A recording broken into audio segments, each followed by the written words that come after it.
Tumsifu Yesu Kristo. Tumsifu tena taifa lake Mwenyezi Mungu. Nashukuru Mungu kwa yote ambayo anazidi kututendea.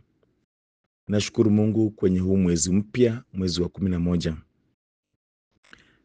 Mungu aendelee kutubariki, Mungu aendelee kutulinda. Huu mwezi wa 11 hasa ni mwezi wa kuombea marehemu, kukumbuka marehemu katika familia zetu, jumuiya zetu, parokia zetu na ulimwengu mzima. Tuombea marehemu wengi.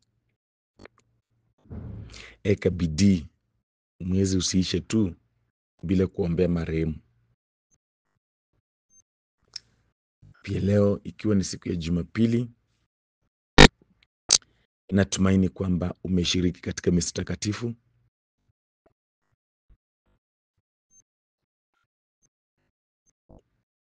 Pamoja na wenzako kwenye parokia, mesali na kumtukuza Mwenyezi Mungu.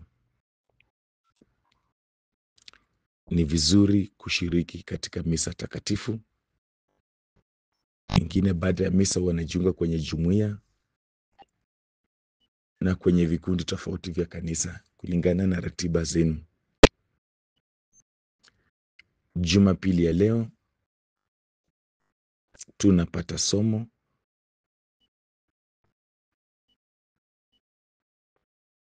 kutoka barua ya Mtakatifu Paulo kwa Waroma.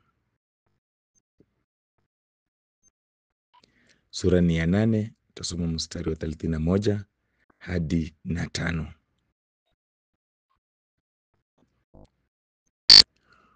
Kutokana na hayo, tuseme nini zaidi?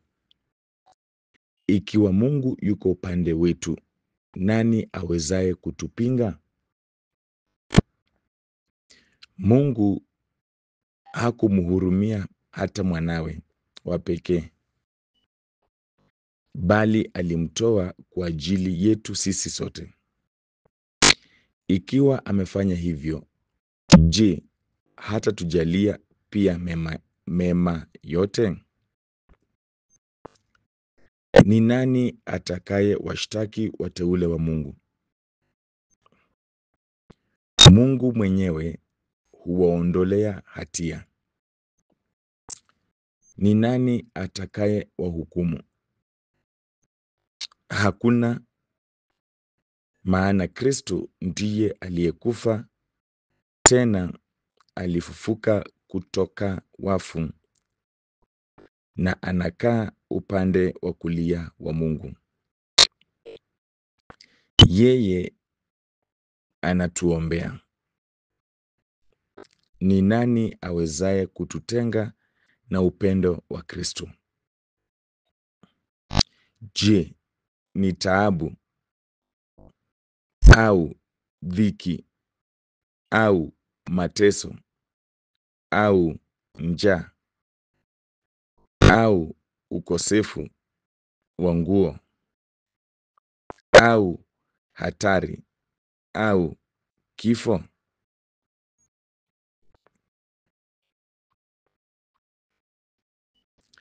Neno la Mungu. Tumsifu Yesu Kristo. Tumsifu Yesu Kristo tena taifa lake Mwenyezi Mungu. Jumapili ya leo, mada yetu ni ikiwa Mungu yuko upande wetu, nani awezaye kutupinga?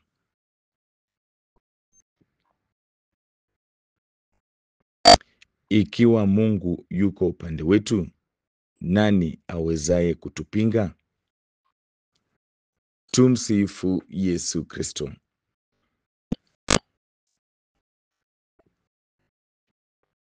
Mara nyingi huwa unasikia watu wanaongea, wanajigamba, wanajibebanisha. Ni kwa sababu ya yule yuko upande wake. Kama hauna mtu, hauongei, kwa sababu unajua kwamba kikiumana hauna wa kukutetea.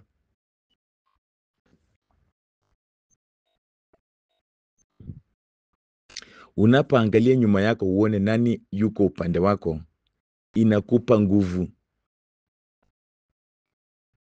Tumsifu Yesu Kristo. Angalieni hata wazazi wetu. Angalia hata wewe mwenyewe maisha yako.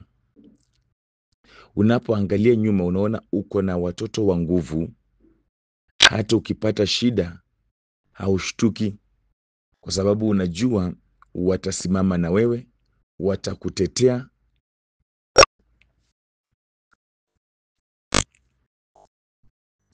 Kama ni kupeleka kwa hospitali nzuri watakupeleka, unapata nguvu. Kwa hivyo yule ambaye yuko upande wako ndio aidha atakupa kierere, atafanya unyamaze, atafanya usiongee. Yule ambaye yuko upande wako, mtu ambaye yuko upande wako inamaanisha anaenda kusimama na wewe liwe liwalo, kuwe kugumu, kuwe kurahisi, atasimama na wewe.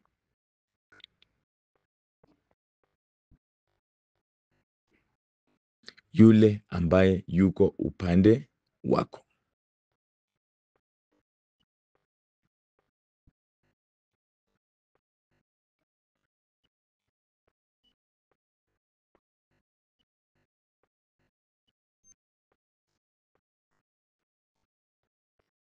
Yule ambaye yuko upande wako.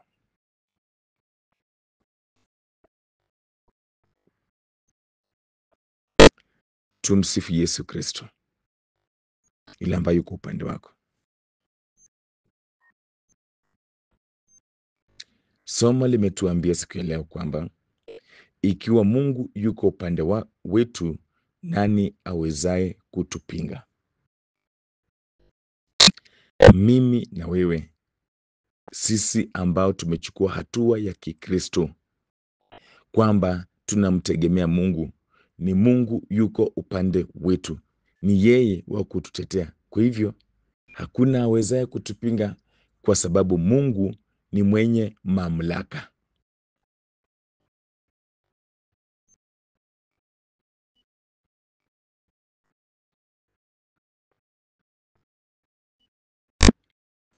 Mungu ni mwenye nini? Mamlaka. Yeye ndio mwenye kuamua, yeye ndio mwenye kupanga kila kitu, yeye ndiye mwenye kugawa baraka.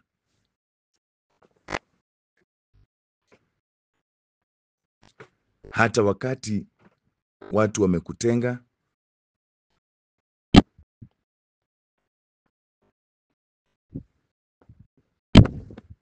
wakati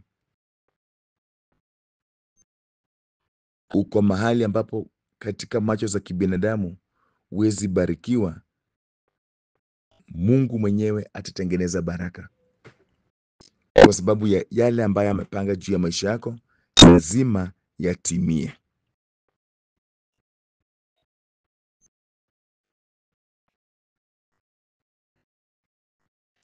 Kwa hivyo kaa ukijua kwamba kuna wengi ambao wanakupinga wewe.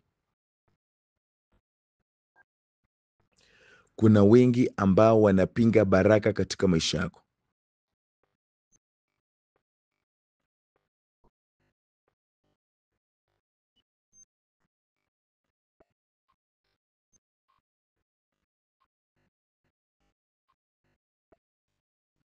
Wanapinga baraka katika maisha yako.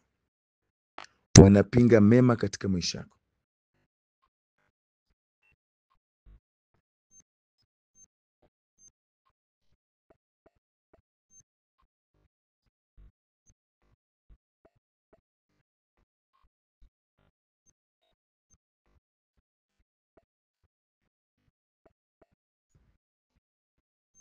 Unaposikia kutupinga,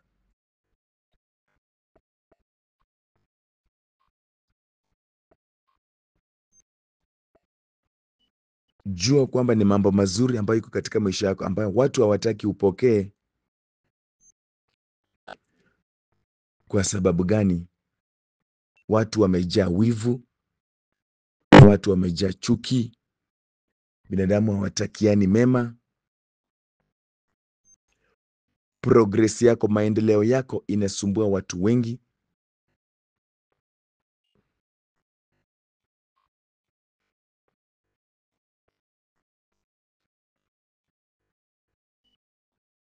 Wanapoona unapiga hatua katika maisha,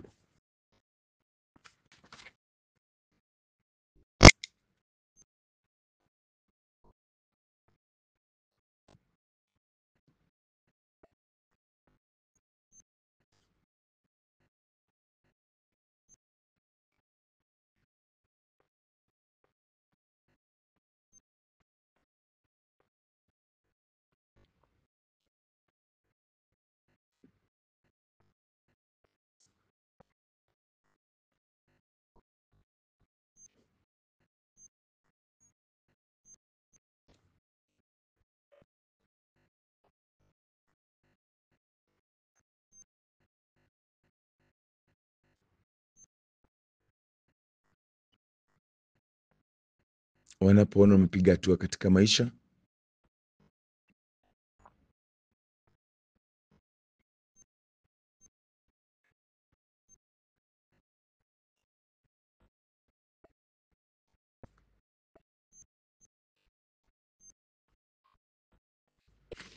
unapata inawasumbua, kwa hivyo watakupinga.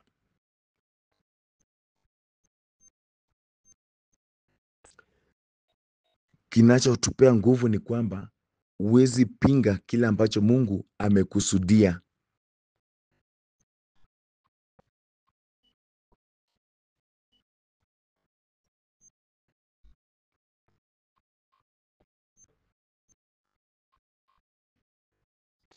Huwezi pinga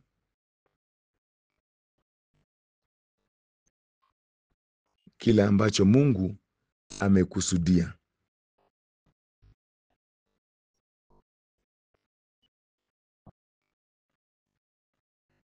kwa sababu kile ambacho Mungu amekusudia ndio hicho.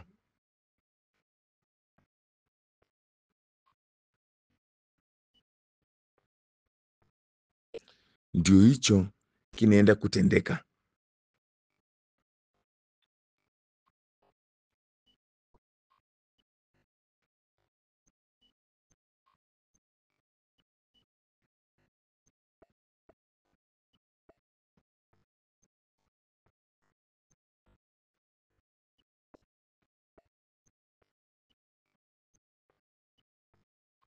Mm.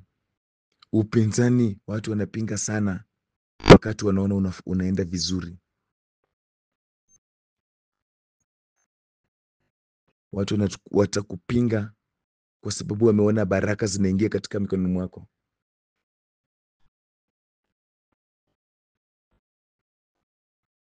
Mm. Tumsifu Yesu Kristo. Ujue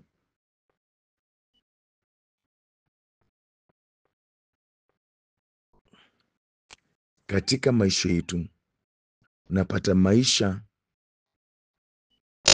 inakuja na changamoto nyingi, inakuja na vizuizi,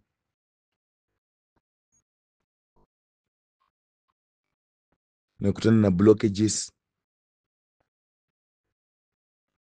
nakutana na delay, mambo inachelewa.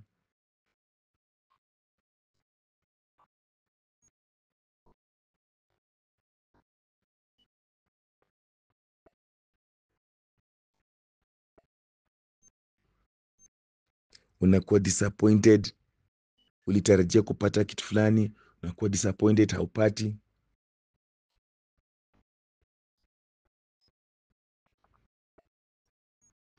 Unatengwa na jamii, unatengwa na watu.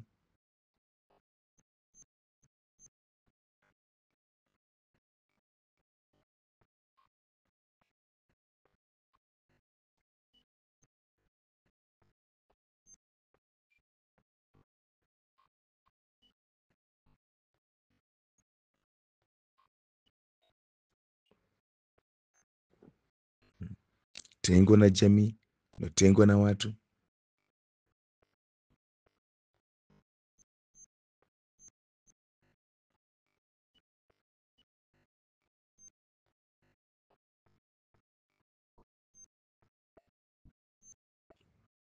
Hauna pa kukimbilia.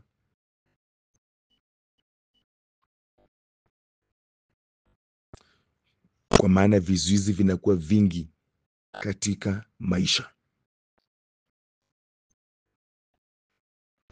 Lakini weka kwa akili yako kwamba kwa vile Mungu yuko upande wako, upande wetu, hakuna anayeweza kukupinga. Hata waweke vizuizi, hata waongee mbaya, hata wakae vikao wakupangia mabaya, hawatakuweza.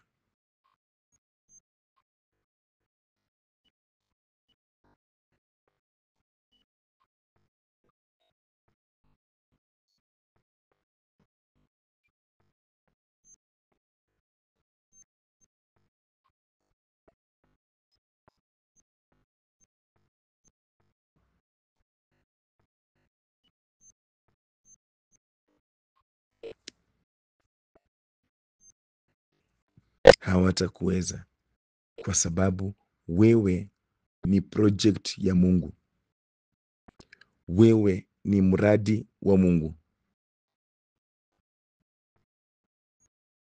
Wewe ni project ya Mungu, wewe ni mradi wa Mungu. Na mradi wa Mungu, project ya Mungu lazima ikamilike.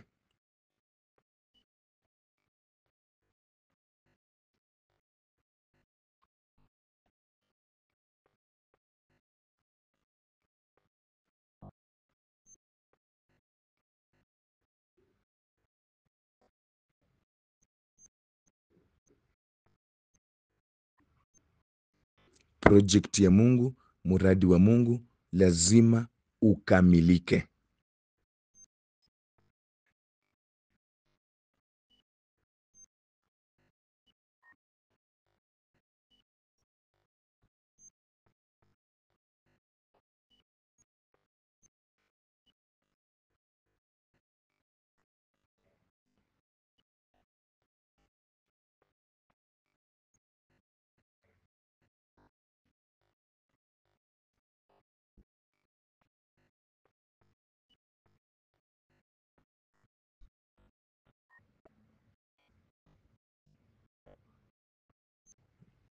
Project ya Mungu, mradi wa Mungu lazima Mungu mwenyewe akamilishe, kwa sababu God does not fail. Kwa sababu wewe ni project ya Mungu, wewe ni mradi wa Mungu, lazima tu ukamilike. Hakuna siku Mungu ana fail. Hivyo hata watu ambao wanainuka kupinga wewe, kupinga kila ambacho Mungu ameweka ndani yako, wanapoteza muda, maana hawataweza.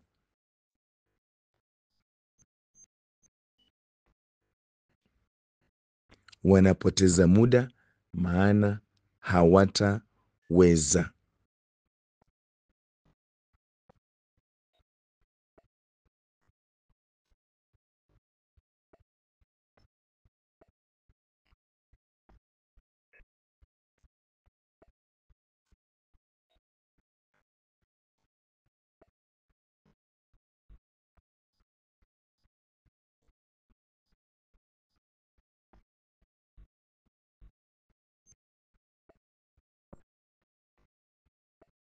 Wanapoteza muda, maana hawataweza. Tumsifu Yesu Kristo. Hawataweza.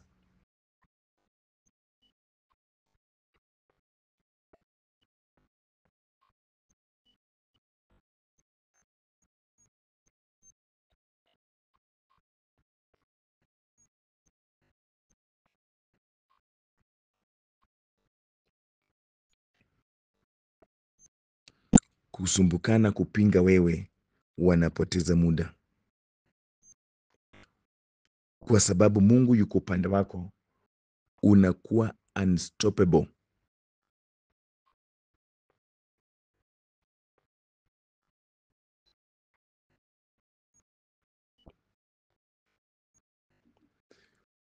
wewe ni mtoto wa Mungu.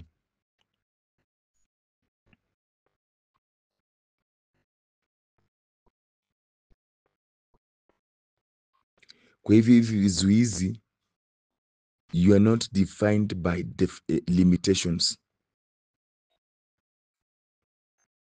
lakini uko defined by divine enablement. Mambo yako tu inarahisishwa na nguvu za Mungu, inawezeshwa na nguvu za Mungu.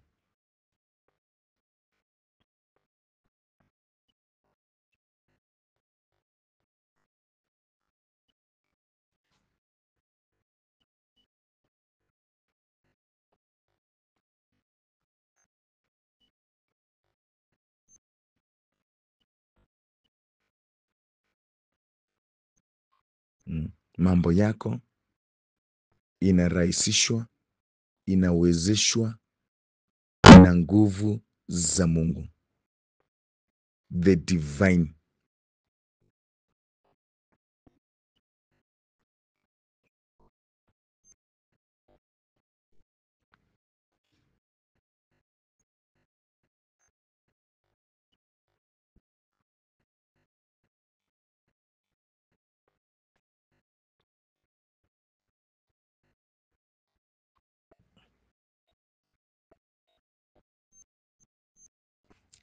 Tumsifu Yesu Kristo.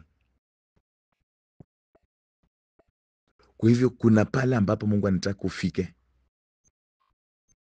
Kuna kusudi la Mungu ndani yako ambalo Mungu anataka ulitimize.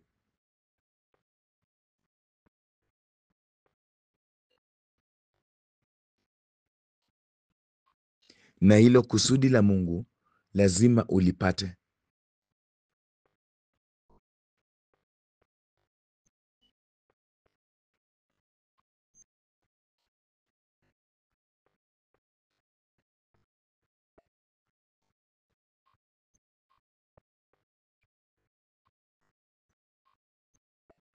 Kuna kusudi la Mungu ndani yako, maana Mungu hakukuumba bure. Ameweka kitu fulani katika maisha yako, divine purpose.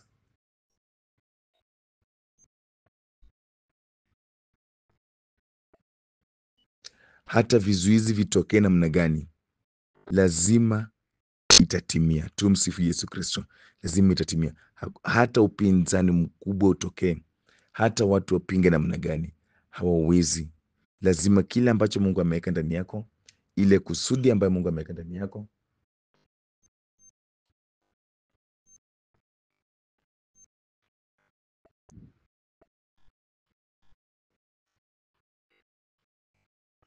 lazima kusudi la Mungu litimie katika maisha yako.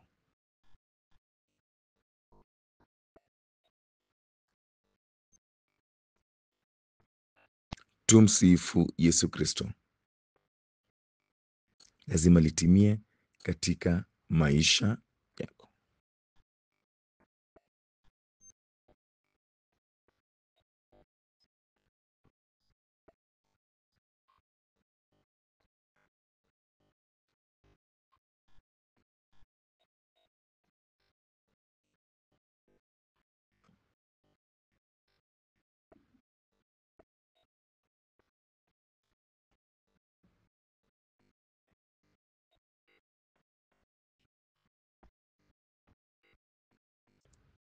Lazima litimie.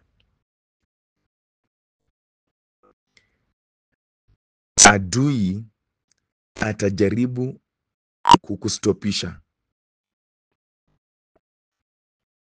lakini hataweza, kwa sababu Mungu amekufanya uwe unstoppable through Christ.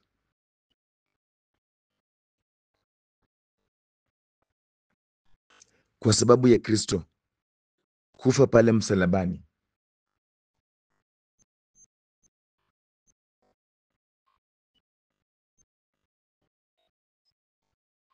alifungua njia ya kila kitu kukamilika katika maisha yetu.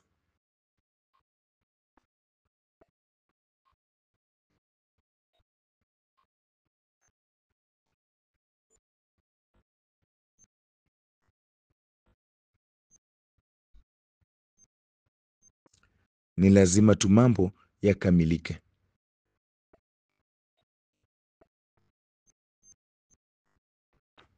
Hautazuiliwa mahali popote,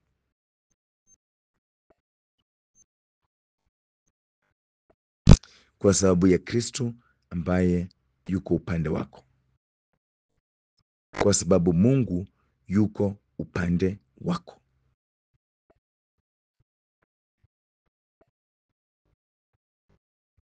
Kumbe watu huwa wanapoteza tu muda wao kupinga kitu ambacho Mungu ameweka ndani ya mtu.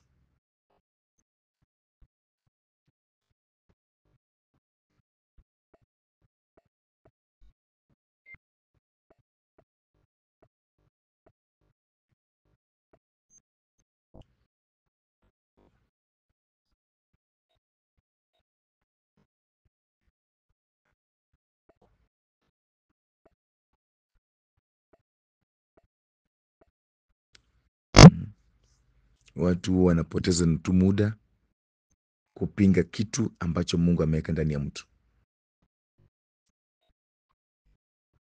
Kile kipaji, ile huduma, mambo tu mengi ambayo Mungu ameweka ndani ya watoto wake.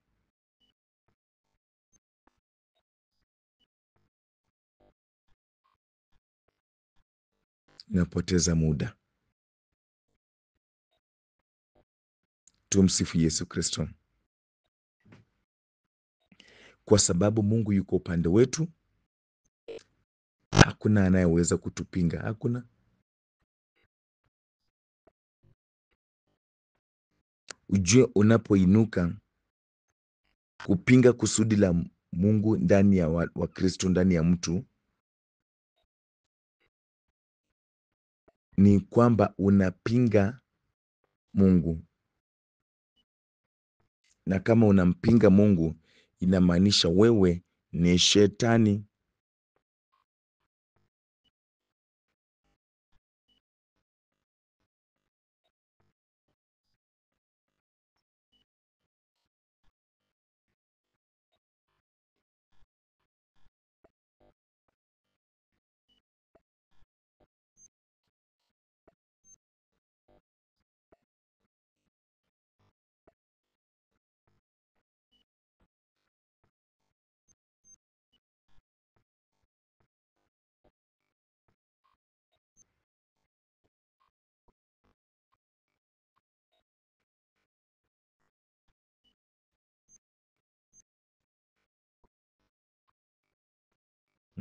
Shetani ndiye alijaribu kumpinga Mungu akarushwa. Utarushwa.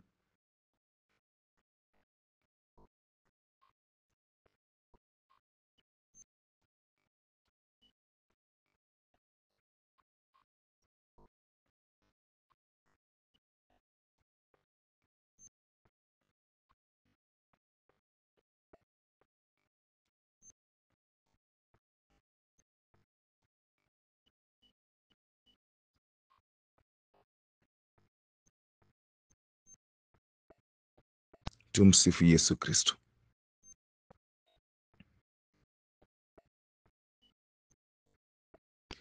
Mungu hakumhurumia hata mwanaye wa pekee, bali alimtoa kwa ajili yetu sisi sote.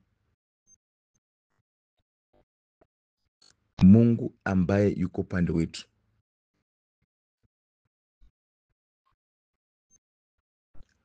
kwa kututetea sisi, kwa kutuokoa na kutukomboa sisi, alimtoa mwanaye wa pekee. Kama amemtoa mwanaye wa pekee kwa ajili yetu, kwani unafikiria kuna nini kingine ambacho hawezi fanya?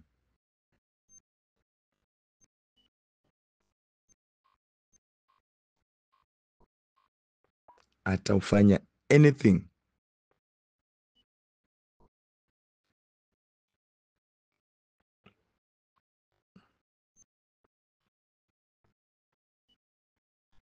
Tafanya anything muradi tu atulinde.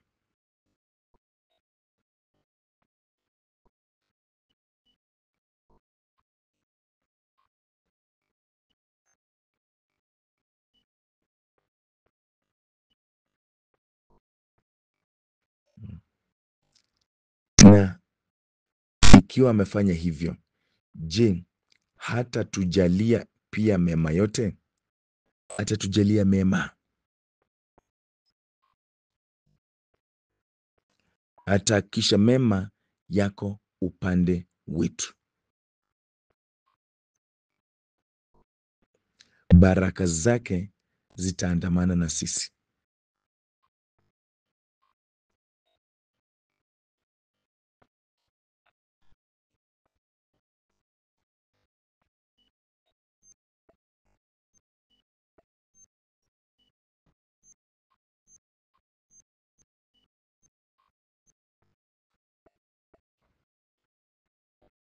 Baraka zake zitaandamana na sisi.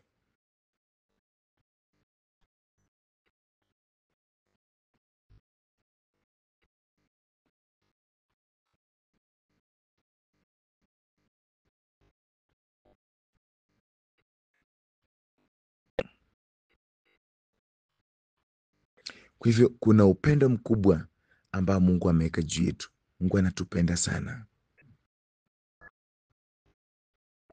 Kwa hivyo hata wakati mwingine hizi chuki za ulimwengu, watu wanatuchukia chukia, watu hawatupendi hapa na pale kwa sababu ya wivu zao, kwa sababu wameona tunaendelea, isikusumbue. God loves you so much, na anakudhamini.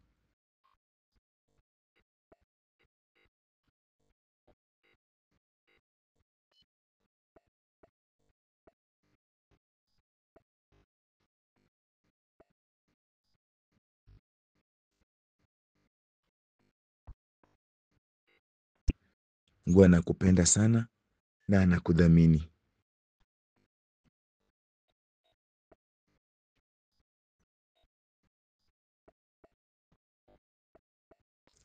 na ameweka mambo makubwa ndani yako kama mtoto wa Mungu.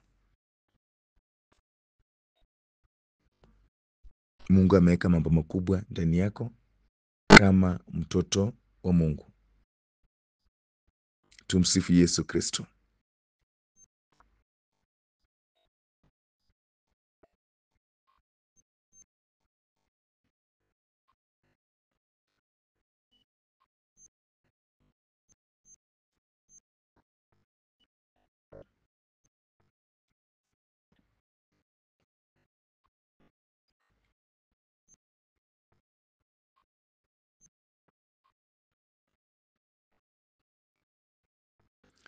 Ni nani atakaye washtaki wateule wa Mungu? Mungu mwenyewe huwaondolea hatia. Present our case. Tushtaki kwa Mungu, tumefanya. Mungu ashatuondolea nini? Hatia. Kwa hivyo hatuna lawama.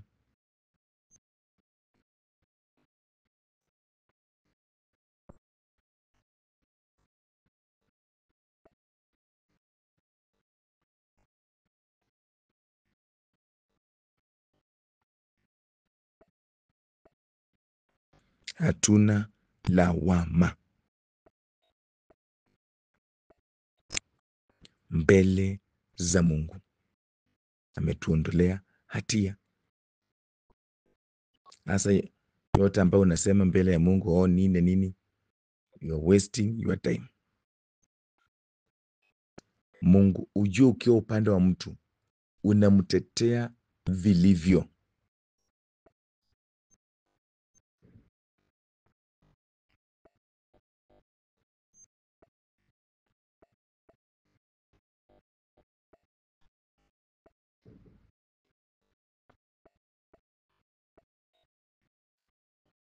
Ukiwa upande wa mtu unamtetea vilivyo, hata wasema amefanya nini, ukubali,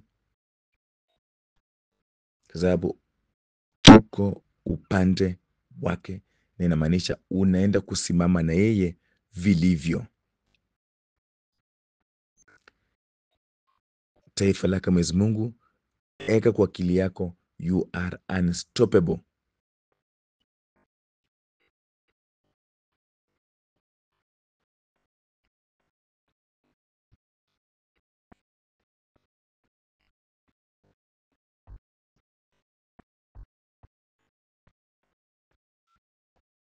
Hakuna awezaye kukustopisha wewe. Lazima ufike kule ambako Mungu anataka uweze kufanya nini? Kufika.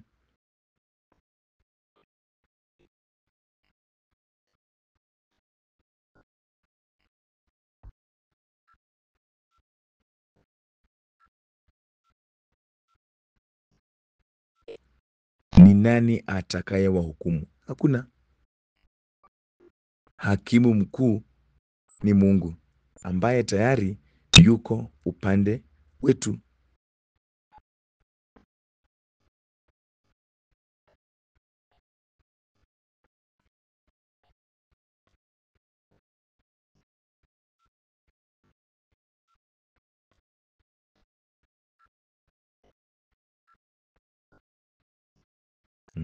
Hakimu mkuu ni Mungu ambaye tayari yuko upande wetu, atatutetea.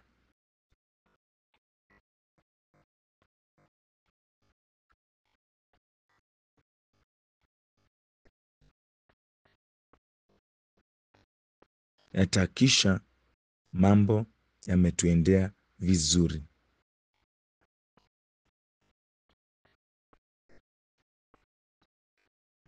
You are unstoppable. Wacha wakupinge, wacha wafanye chenye kufanya, lakini you are unstoppable. Hawatakuweza. Kule kazini, kule kwenye huduma, kule kwa biashara, kule kwa miradi zako,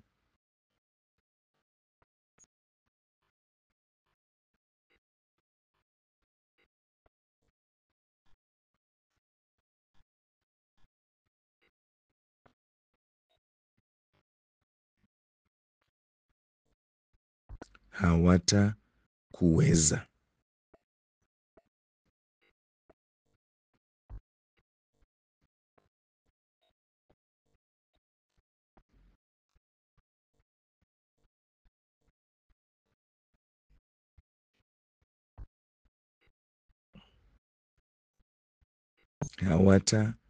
Hawatakuweza.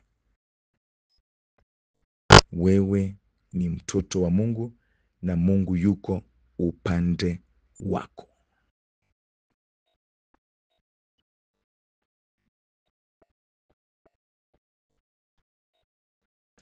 Kwa sababu ya Mungu kuwa upande wako, inakufanya unakuwa unstoppable. Mungu, kwa sababu Mungu yuko upande wako, hakuna atakaye kustopisha.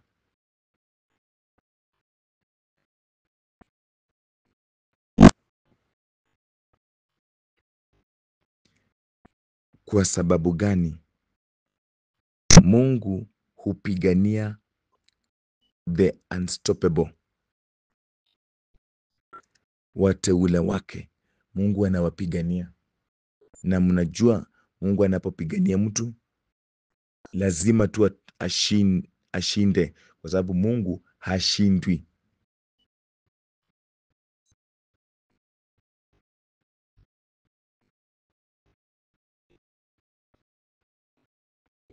Angalia watu wengi katika Biblia,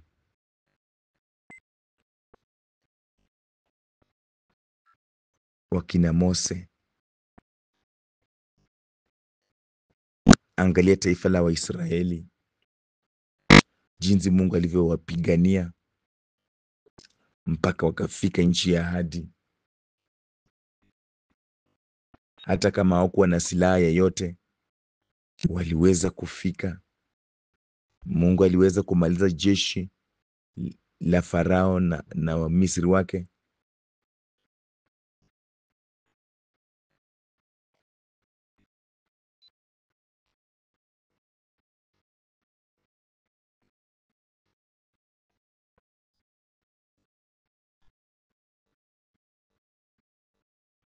Mm.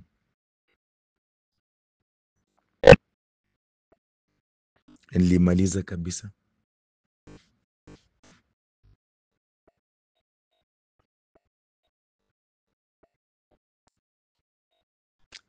Farao hangezuia Waisraeli kuenda njia ya ahadi, hangeweza. Walikuwa unstoppable.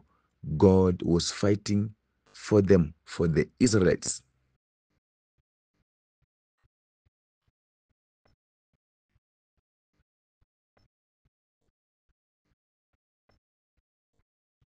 Mm. Hangeweza. Pia huyu ama hawa ambao ni unstoppable wanakuwa na divine favor. Angalia Yosefu, alikuwa na divine favor.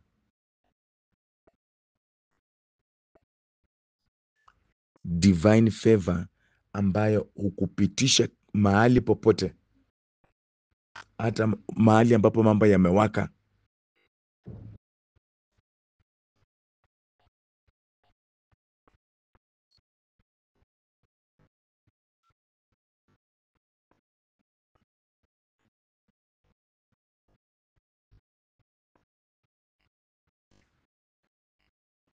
Hata mahali ambapo mambo yamewaka, divine favor inakupitisha. The unstoppable.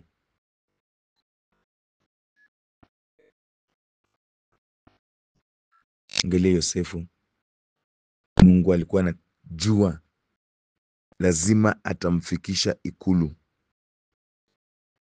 Ndugu zake walimpinga, walitaka kumuua, alienda jela, kila kitu, lakini unakuwa na divine favor kwamba mambo inakufungukia tu, hata kama ni kitu kibaya, kitu kizuri kinajitokeza hapo na unasonga mbele.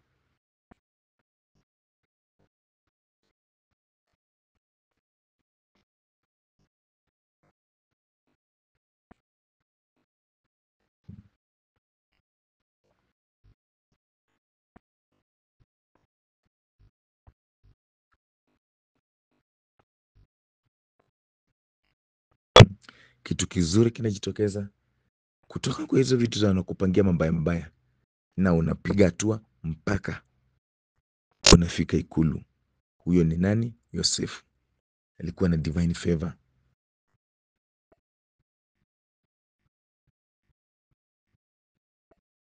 Wakina Meshak, Shadrach na Abednego, divine favor. Hata wanaweka kwenye moto hawachomeki. Mungu anatuma malaika wake kwenye moto.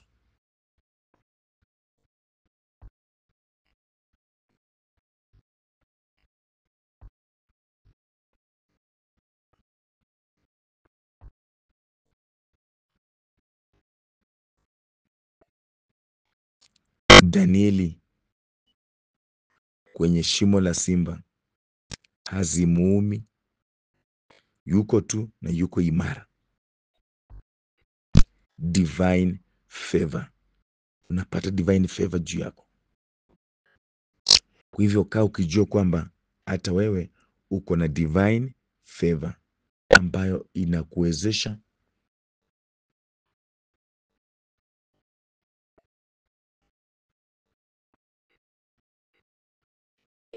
kupiga hatua, kupita kwenye mitego ya wote ambao wanapanga kukustopisha.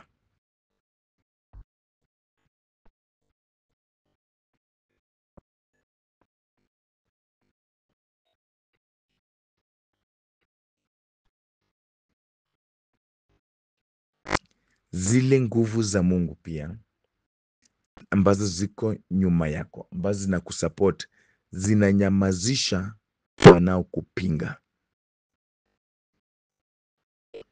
Wanaokupinga hata wakati mwingine wanachanganyikiwa, wanatoa hii statement, wanafanya hivi, wanachanganyikiwa, mambo yao haiendi through.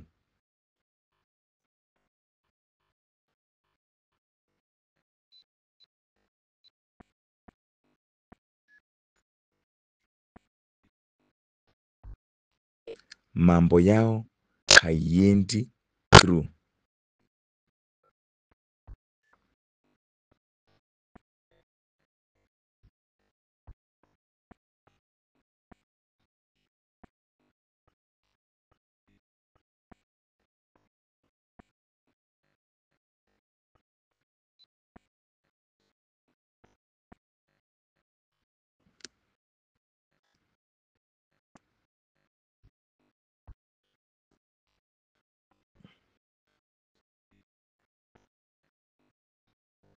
Mambo yao haiendi through.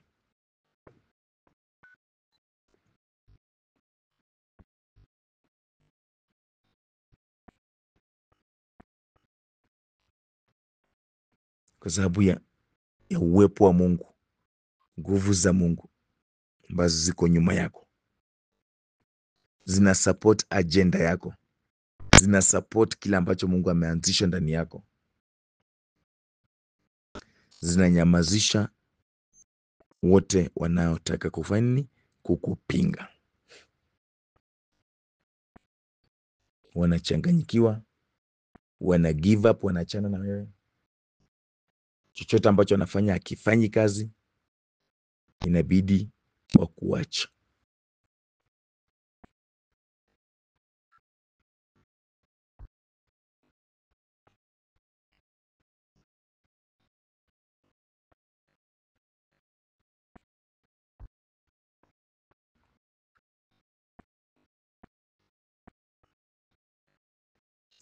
Inabidi waachane na wewe.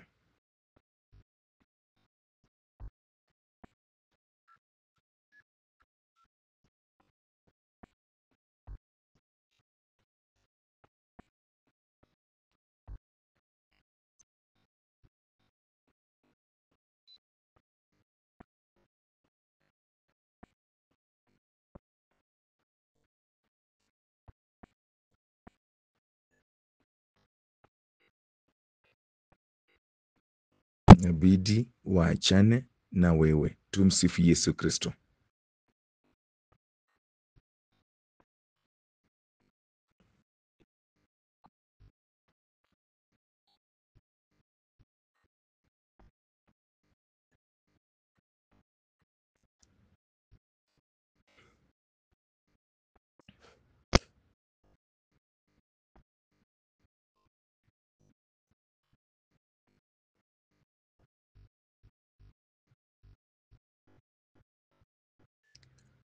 Kwa sababu ya imani yako kwa Mwenyezi Mungu, the faith in God inakupa nguvu ya kujikaza na kuendelea mbele, hata unapokutana na upinzani, unapokutana na watu ambao wanakusumbua na kuangaisha, lakini kwa sababu uko na imani kwa Mwenyezi Mungu, unajua Mungu hata niacha. Inafanya usonge mbele, inafanya uendelee.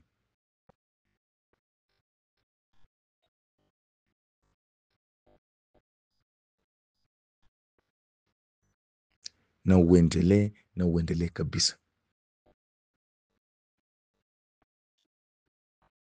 Uko na imani kwake Mwenyezi Mungu. Abrahamu aliweka imani kwake Mwenyezi Mungu. Many spiritual giants waliweka imani kwake Mwenyezi Mungu, hata walipitia mambo magumu namna gani, lakini wao waliweka imani kwake Mwenyezi Mungu. Faith in God. Na huwa nawaambia kwamba faith is a personal relationship with God. Walimshikilia Mungu na kumtumainia Mungu, wakaendelea mbele. Hakuna kuchoka hapo. Unapomtumainia Mungu, unaposhikilia Mungu, hakuna kuchoka, na unakuwa na matumaini makubwa kwamba it shall be well.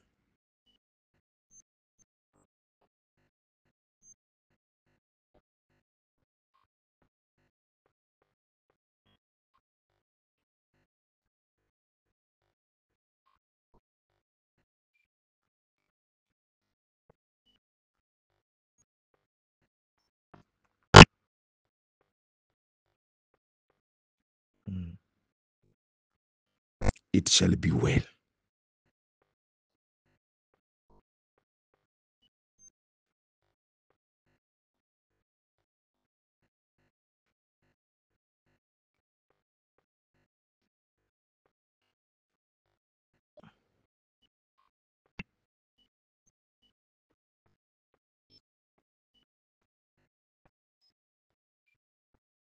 Sakramenti za kanisa zinakupa nguvu ya kuendelea kusonga mbele.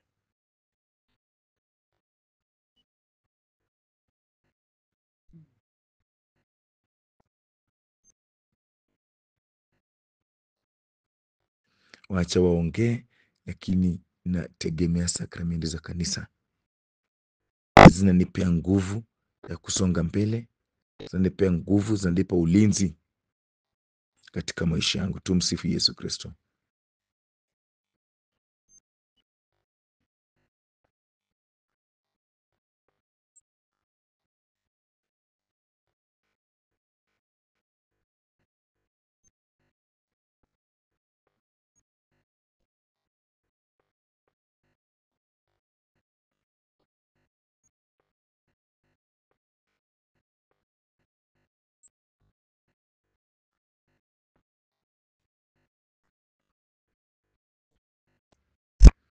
Tegemea sakramenti za kanisa, ekaristi takatifu ikupe nguvu.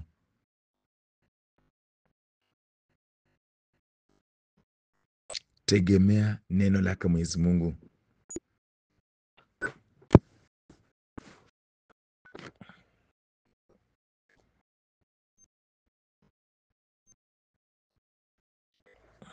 Neno lake Mwenyezi Mungu likupe nguvu ya kusonga mbele.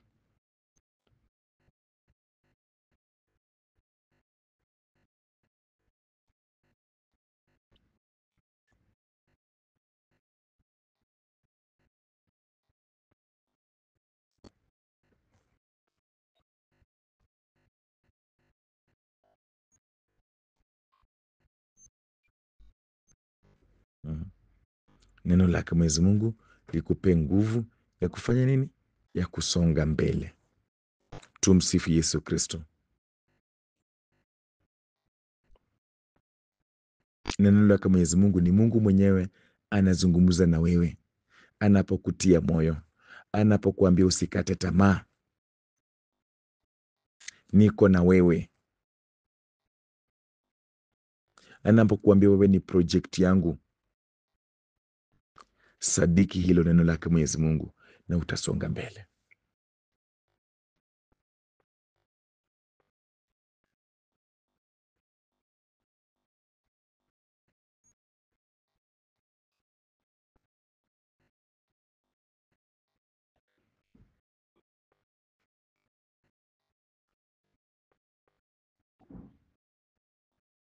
Utasonga mbele.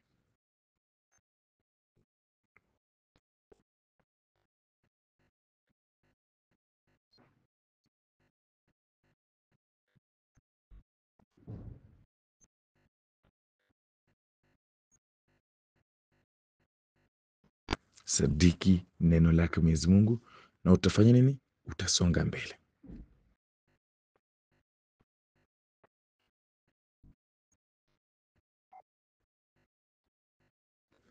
Hilo neno lake Mwenyezi Mungu, maisha ya sakramenti, itakufanya unakuwa persistence. Utasisitiza kwa mambo mema, utasisitiza kwamba lazima niendelee na hii safari.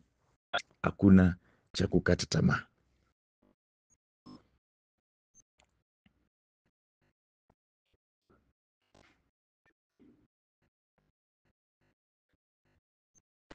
Unajua yule ambaye yuko upande wako, Mungu mwenyewe. Mbona uogope? Nimekuambia wewe ni project yake Mwenyezi Mungu, sio project ya mwanadamu, yake Mwenyezi Mungu. Na kwa vile wewe ni project yake Mwenyezi Mungu, Mungu mwenyewe atakuimarisha. Mungu mwenyewe ata make sure kwamba project imekamilika. Tumsifu Yesu Kristo.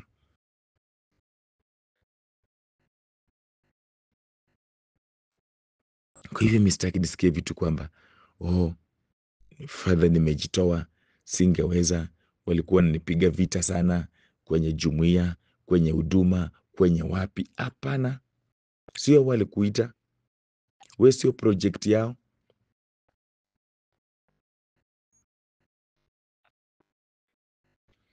Wewe ni project ya Mungu.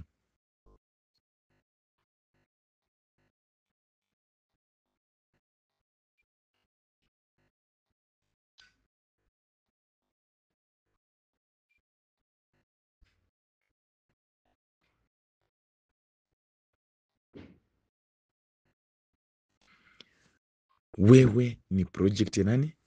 Ya Mwenyezi Mungu.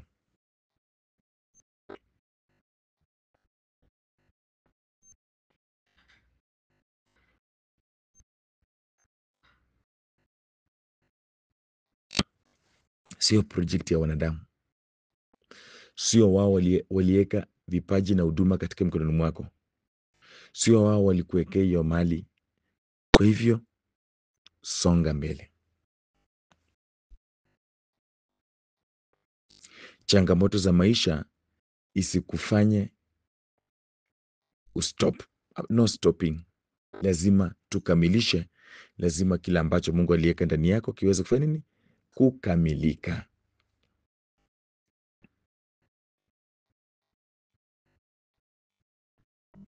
Mungu ambaye alikuita alijua watainuka kukupinga na ameandaa kila kitu. Ashajua ya next year, ashajua ya 2023, 2026, 27, 28, 29, 30, 31, 32, 33 mpaka eternity. Ashajua kila kitu.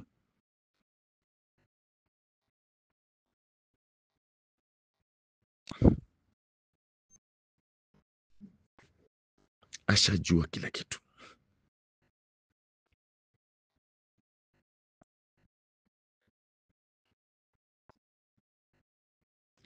Kwa hivyo usiwe na uoga wowote. Be strong. Trust in God.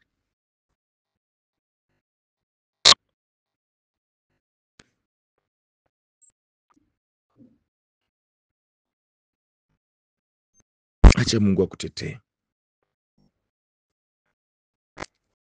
Acha Mungu akupiganie. Usituaibishe.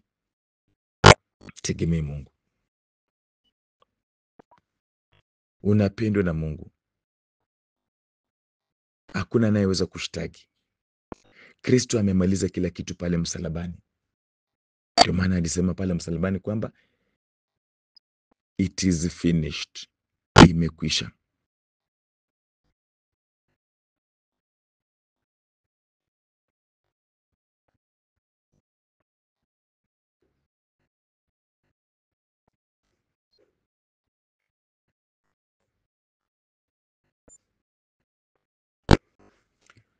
Tuombe Mungu atusaidie katika maisha yetu.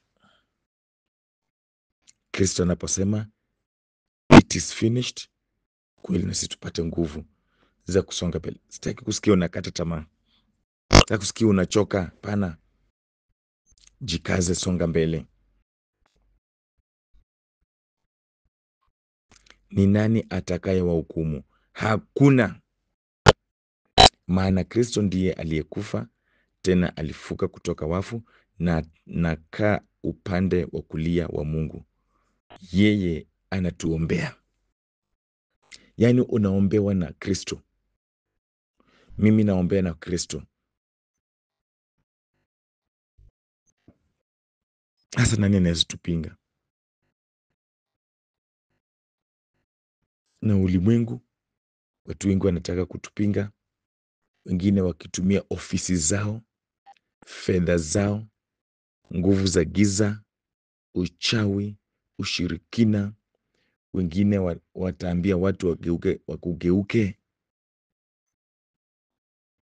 Wanatumia mbinu nyingi kutupinga sisi, lakini tunawaambia kwamba mnapoteza wakati wenyu, mnapoteza muda wenyu, kwa sababu kile ambacho Mungu alianzisha ndani yetu lazima kikamilike.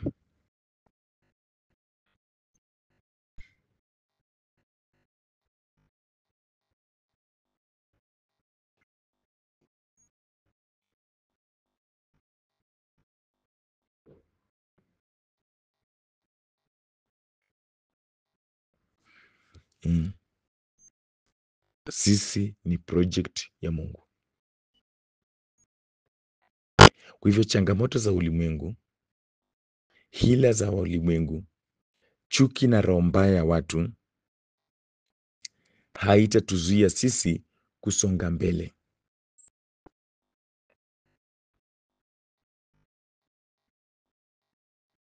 Mapigo, maneno, masengenyo, uchawi wenyu, roho zenyu mbaya. Angalia watu wengi ambao wewe uliwapinga kwa sababu ya kitu fulani, kwa sababu ya huduma, kwa sababu ya baraka fulani. Uliweza kustopisha? No, waliendelea na pia wameendelea zaidi na zaidi.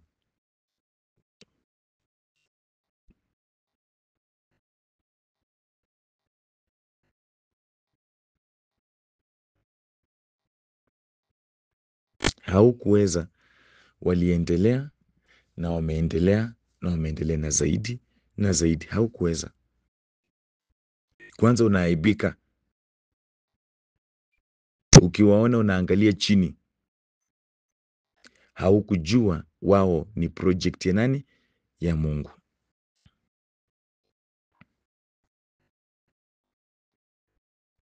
Angalia ndugu za Yosefu vile waliaibika. Waliaibika sana. Kama unataka aibu, endelea kutupinga sisi. Utaaibika na utaaibika sana. Kwa hivyo wote ambao mnanisikiliza siku ya leo, Jumapili ya leo, taabu, dhiki, mateso, njaa, ukosefu wa nguo, hatari au kifo, hizo vitu ni vitu vikubwa, lakini visije vikakutoa upande wa Mungu. Baki upande wa Mungu, na alishinda hii yote. Mungu aliishinda. Kwa hivyo tuwe watu wa sala, watu wa imani, watu wa kupokea sakramenti za kanisa, watu wa kukaa na imani ya kujua kwamba kwa sababu Mungu yuko upande wetu, hakuna awezaye kutupinga. Tumsifu Yesu Kristo. Kwa jina la Baba na la Mwana na Roho Mtakatifu, katika jina takatifu la Kristo. Mungu, nakushukuru kwa Jumapili ya leo. Nakushukuru kwa baraka ambazo unazidi kutujalia. Jumapili ya leo tunaposherekea All Souls Day, tunakumbuka marehemu wote wa familia zetu, wote ambao wanasikiliza hili somo, marehemu wote katika hizo familia zenu, na waombea na kuwakabidhi katika mikono zake Mwenyezi Mungu, kwamba Mungu wa huruma akawajalie pumziko la milele.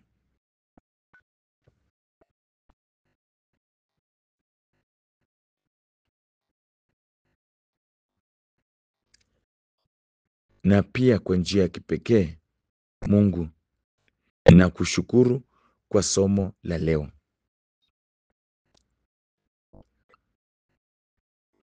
Ikiwa Mungu yuko upande wetu, nani awezaye kutupinga? Mungu, wewe umekuwa upande wetu.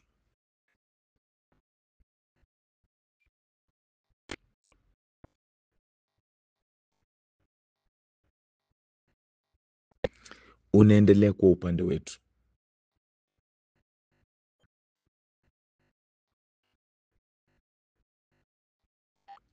Watu wanaoinuka kutupinga sisi, wanainuka kwa sababu umetubariki.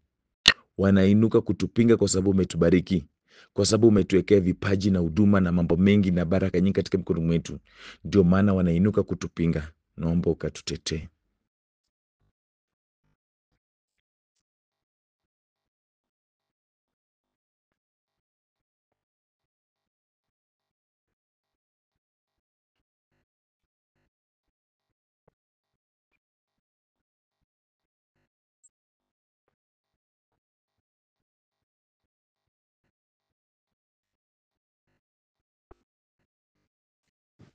Kwa vile Mungu kwa upande wetu, katutetee. Wanaotupinga kazini, wanaotupinga kwenye maendeleo, wanaotupinga kwenye huduma, Mungu kawaaibishe. Wajue kwamba sisi ni project yako, na kwa vile sisi ni project yako, lazima mambo yakamilike tu.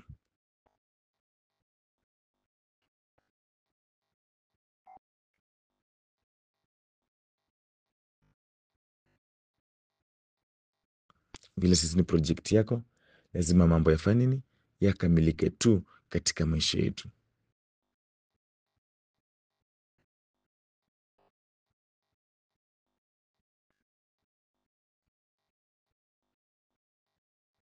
Tufungulie njia, tupe amani na tupe nguvu, tusije tukakata tamaa na kuchoka njiani.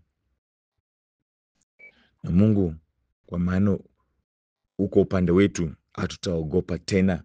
Hata wanapoinuka kutupinga, tunajua hawatatuweza. Imani yetu kwako ikatuletea baraka. Imani yetu kwako ikatuletea ushindi. Mungu, katika mwezi wa 11, kutana na mahitaji yetu ya kimwili na kiroho. Tuinue na tuweke kwenye viwango vya juu.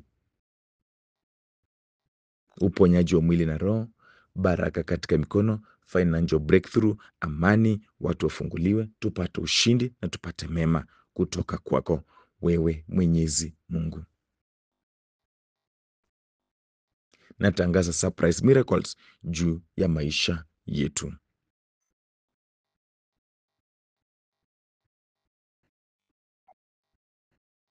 Nashukuru Mungu Baba, nashukuru Mungu Mwana, nashukuru Mungu Roho Mtakatifu.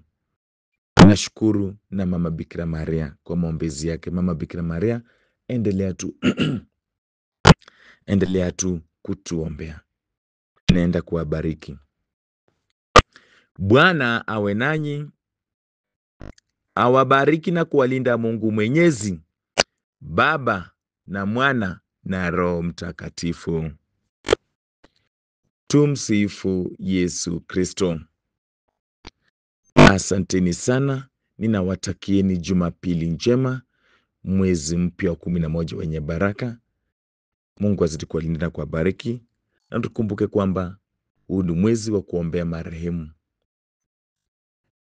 Tuma majina, tuma sadaka yako na nini, tuisomee misa, yapeleke kwa parokia yako, pea padri yoyote akusomee misa. Hivyo hivyo mambo itaendelea vizuri. Ni Father Aga. Tumsifu Yesu Kristo.